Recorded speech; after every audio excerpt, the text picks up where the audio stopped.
Hey everyone, it's Monica and welcome back to Taylor-Made Cards for You. Well, over the last couple of weeks, I've been sharing with you a new project that I've been working on, and it's this post office box, shadow box, or vignette, I guess is what they're called.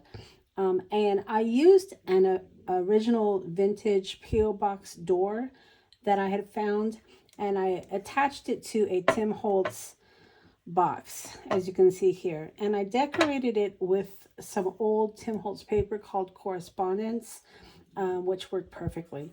So I kind of wanted to share with you really quick kind of some of the things that I used here for this. When I created the box, the door was actually off first, and I decorated it, so it was just pretty easy to decorate, not having the door on. And then what I did is I added one of these chipboards here that had a window because I wanted it to look like a cubby. And as you can see, it looks pretty good. Now, once I realized exactly what I wanted to use to create the box, then I wanted to go ahead and work on the inside. And I wanted it to look like little postage boxes and mail. So I created all of this. And I also created these small little labels on my Photoshop to be able to decorate it up. So as you can see here, I have some box that I created with Tim Holtz paper. I have these little mini envelopes here that I've attached, and everything is attached with the glue. So as you can see, nothing moves at all. I have a little fragile sticker here. I have a little book here that I wanted to create kind of like a catalog. So I really wanted to give it the full effect. I also even included some paper here to kind of look like junk mail. So it was just really, really fun to create. Now, most of the time took creating the little inserts, of course, because decorating the box was pretty easy, but it was just all these little extras that took most of the time. But once I had it all together and glued in, then it was time to attach the door to the box.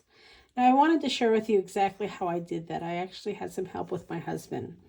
First, what he did is he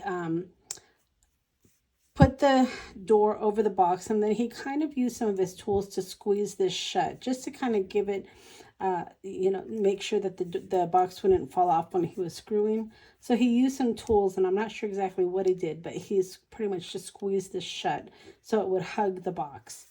And then what we used are these screws here. So I wanted to share with you the size that I use in case you also want to do this. But it was pretty easy. He just basically screwed them in because the door was already hugging the box. He was able to screw them in, and they did not come through the inside at all. So they were the perfect size. And we did it on the left side as well as on the right side. And then as you can see, it stands up perfectly.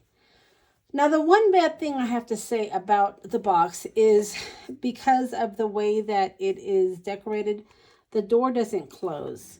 Now, I wasn't too hung up on that because I'm going to display it open, but my husband was a little hung up on that. He really wanted to be able to have the door closed because he thought it would be, just a lot nicer.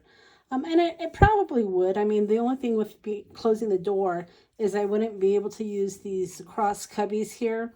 And of course, I would have to make room for this inside.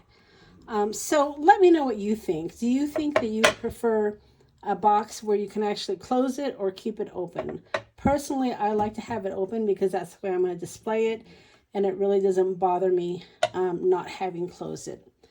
But I hope that you liked my little walkthrough of this. I've had a lot of fun creating this. And if you want to create one yourself, I do have some more of these P.O. boxes in my shop, and I'll make sure I link them below along with some of the supplies that I used.